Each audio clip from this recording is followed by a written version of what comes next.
Oh my god, do you see what I see? Didn't we just pull the King of Swords earlier? So the King of Swords is the King of Swords and the Queen of Swords are in this situation. Okay, one of the things that I see and the thought I saw is that the King of Swords and the Six of Cups came out separately, and then now you have the King and Queen of Swords. You know, the King and Queen of Swords, they're always going to be each other's, even though they're considered divorced or they're not together. They're always going to be each other's. There's never in a million years that those two are not perfect for each other, or at least each other's, right? They belong to each other. They may have different views, different mindsets, but they may even have solid debates, but they're both very collectively, strong, right? They're very, serious. They're very logical. The underlying energy being the King of Swords. This is about you, and this is about you in love, okay? Why do we have the King of Swords here? Because of the Hierophant, the commitment of relationship. Oh my goodness. So this does have to do with a connection. This does have to do with commitments. This probably has a lot to do with real, with traditions as well. Why do we have the Hierophant here with this? Because of the King of Cups. Yeah, love. All right, undying love. That's what I'm seeing, guys. Undying love. The Three of Swords. This is like something that's definitely has not gotten it's not done. The situation is not, squandered yet, right? The situation brings up old issues, or perhaps not old issues, but pains of the past, okay? Because I always see the Three of Swords as more of the pain of the past. Yeah, there could be situations that have been created from past instances. This could be situations where you're constantly triggered here, but the situation with the Three of Swords is more of like pains from the past. And the pain from the past ain't really any pain. It's just the last time you've been happy. Last time you've really been happy, and I think this is the last time someone's ever really hurt you so much. So it's like purely to the point where it like not almost broke you, but it definitely felt like it felt like life. Believe it or not, right? I don't know what that means. That's kind of when I picked it up. Like it's just so huge, that pain. You know what I mean? That pain is so huge. And the reason why I'm going in that direction is usually because right next to this, diagonally from this, is the moon. And the moon is a very intense energy. Like the love that you have for this person and the pain that you've experienced is so intense. It's so strong. And yet it's in a very, it's a dark place. I don't think this person makes you go down to a dark place, but it's definitely a place where you're not quite certain in how to really be proficient in it. Because the King of Swords is the master of communication, master of thinking, master of logic, master of understanding. He's really good at piecing things together, putting stuff together. He's the scientist of the tarot. I always see the King of Swords as the scientist. And then this one, it's so hard to figure out. It's so confusing. It's not consistent. It just fluctuates. It doesn't make sense. It doesn't correlate. But I feel like that sort of understanding of this energy is what's helping you to understand it even more. Because whatever this past relationship was, helped you to understand the inconsistencies in relationships for yourself. Helps you understand things that may be weird and things that you may not be unsure about. It makes more sense because of this experience. Lots of things made a lot more sense, but it's still confusing. But you're not stressed. You're defensive, but not stressed. Some of you may be defensive. Some of you may not be stressed. Some of you may be just taking it as you go. Observing. I'm getting a big observer energy. Only because you're not quite sure what step to take, right? You're trying to figure it out. Because right now, old stuff is coming back up hardcore. Synchronicities. 3, 6, and then, what is this? That's another dividend of 3 here. I think, because this is 18. The moon is 18, so you got 18 here, which is dividend of 3, and I'm doing math. I know because I got mathy cards. What can I say? King and Queen of Swords. Let's cracking the code here. Yes. So yes, if you do 3 times 6, that is 18.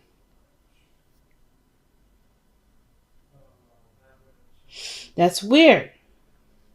That's weird.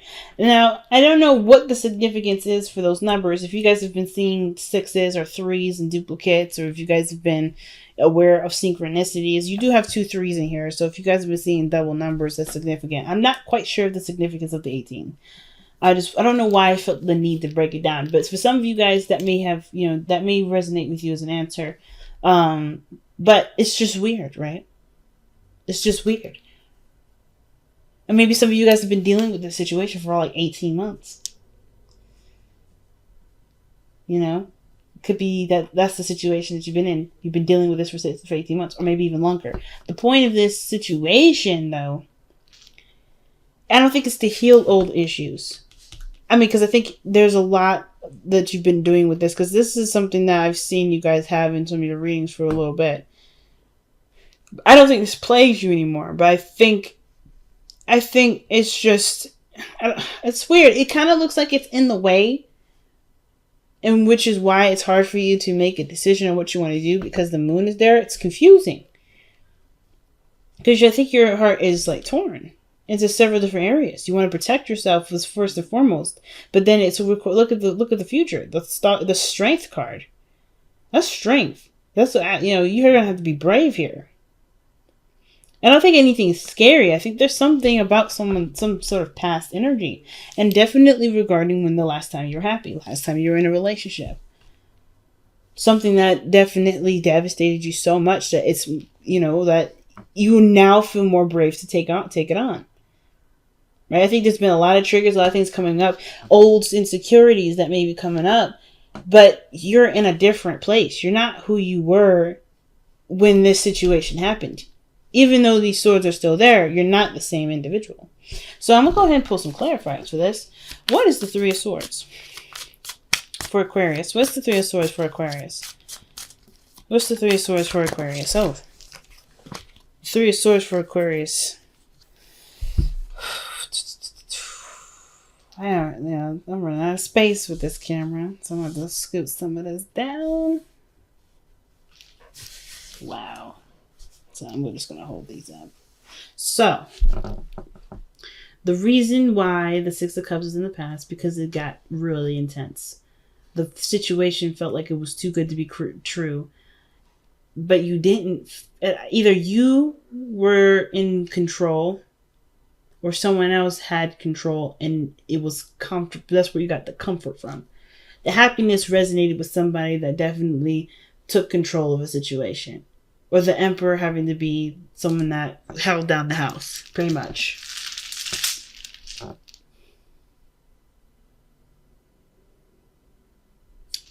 But the dream was confusing. Or that the dream, like the situation felt so good, it was hard to imagine. It's almost like it would happen, but it just felt like it was just like, I don't want to say you lucked out, because I don't think that was the case. I kind of get this vibe that with the Six of Cups, like the situation really made you feel like there was nothing that can, like it is nothing like it. The Seven of Cups is usually decisions, options, and fantasies, right?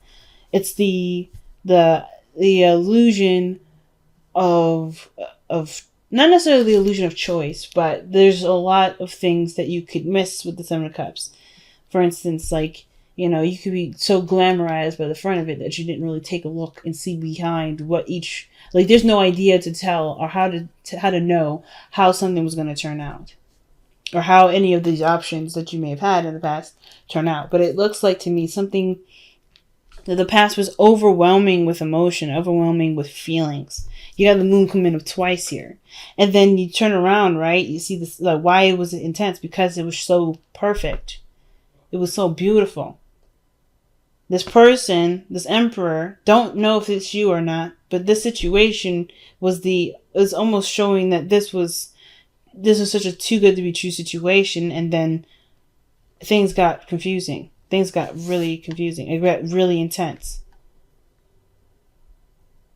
I think in a way that the Six of Cups is expressing rose-tinted glasses, like almost like saying that the situation for you may have like was brought down to just that it was a wonderful fantasy experience that only lasted so long with the person that can hold stuff down, or someone that was very strong in their energy.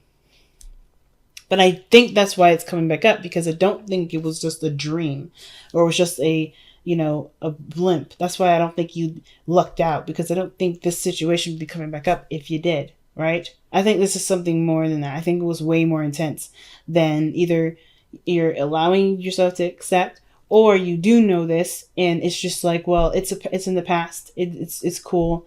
I mean, this was the best I ever can have, and I'm okay with that. Some of you guys are just like, logically, you're sound. You're not mad. You're not pissed off, but you get reminders of this. You're getting reminders of this.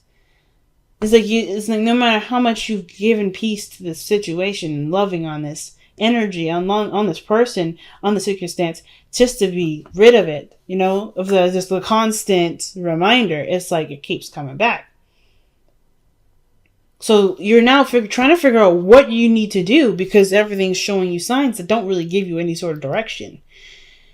Like you're constantly like being tugged. It's like being like playing tug of war. Like you don't honestly know what to do. You've done everything.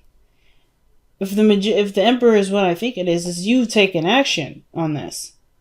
It was perfect. It was perfect, but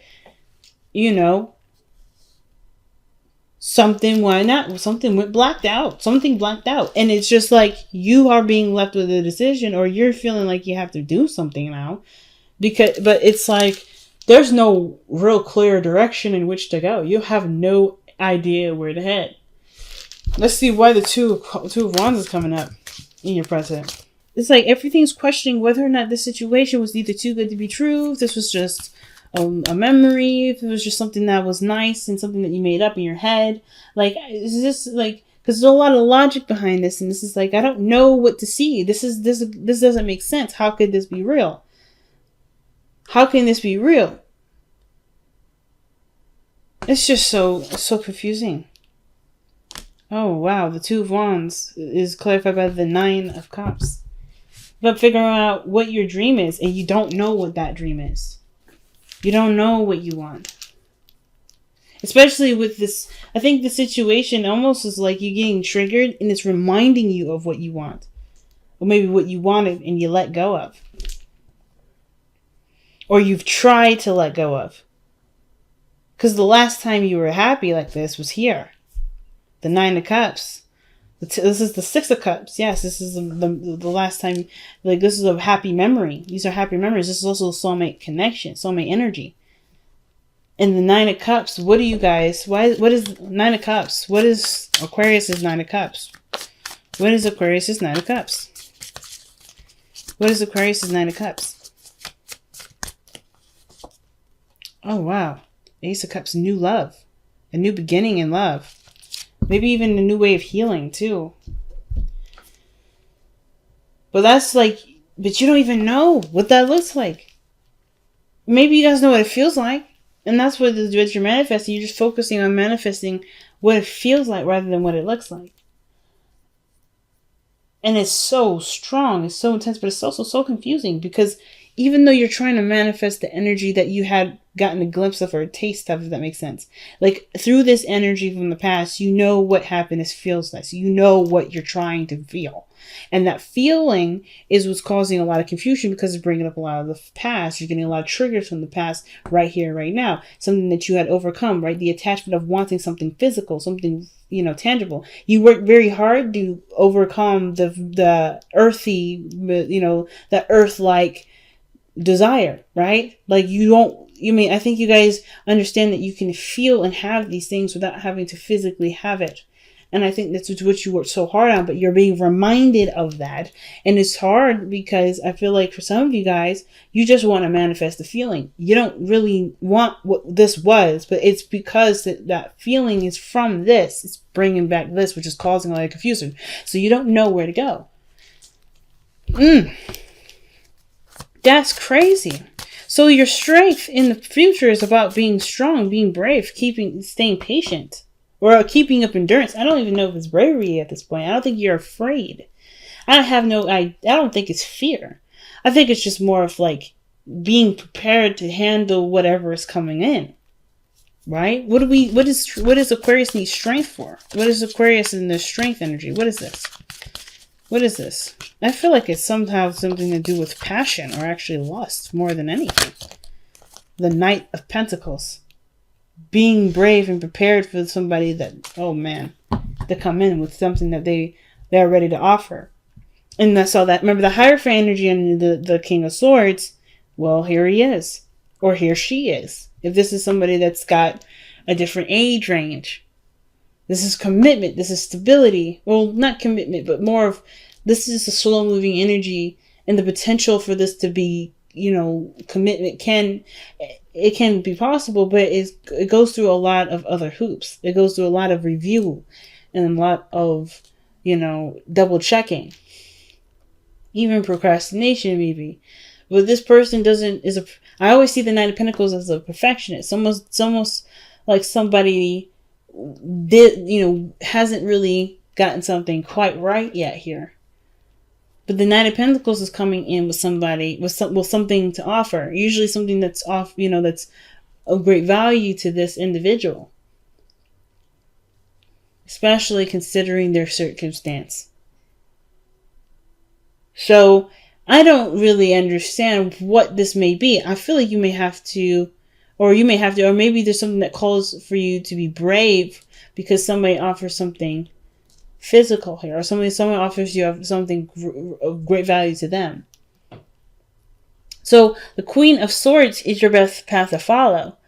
It's just telling you to continue to be open. Like, I think you've already been open. Just wait to see what comes in. But the Queen of Swords is your advice. What is the Queen of Swords supposed to express for Aquarius regarding advice? What is that supposed to mean for them? What does that mean for them? The Five of Swords. Okay, what the heck? Don't give up? That's what I'm getting the situation here for. Don't give up. Work with a compromise. Fight to the finish. Like, this is the Five of Swords, right? That's ruthless energy. Usually that means this is something that you're going, that you may either have to figure out whether or not it's worth it enough to either let go of and work out a compromise, or continue to fight no matter what, no matter who gets in your way. The Five of Swords is ruthless energy. And when somebody comes in trying to test your energy, the Queen of Swords, you will be ready to fight. This person is really ready to take arms. Like, because she's been through enough. She's been through so much stuff. It's like almost like say be selfish with this, because you've been through so much. Why not get what you want out of the situation?